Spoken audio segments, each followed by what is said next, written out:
think it depends on the food. In some cases, I don't think it's necessary, but in others, you know, if it's like cookies, you kind of have to have sugar. I guess it all depends on the food. I'd say like sugar isn't the best for everything because it's just not good to have too much of it. But you know, of course, as teenagers, like sugar is a big thing. I do not think sugar should be added for the sole purpose of taste because we have foods like apples and bananas that have natural sugars that are still very tasty. And when you add sugar, it just doesn't make any sense. Depends. I mean, if I add like some sugar to tea or something, I don't mind. But if I'm eating like unhealthy food, like processed foods that have just a lot of sugar in it, I don't really like that stuff.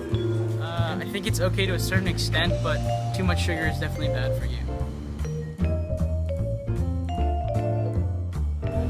I try and stay away from super sugary foods, but sometimes you just can't help it, and they taste really good.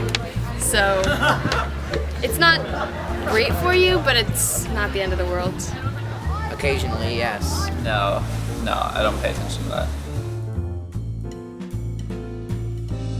I agree, but I think it's one of those addictions that can be curbed with a lot of will.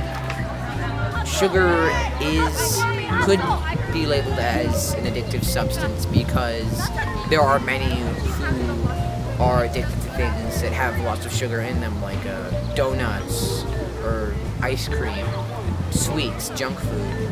I'd say that I agree with that definitely, because if you look at little kids, when they eat sugar, they can't really stop themselves without their parents' help. So I think it's definitely an addictive substance.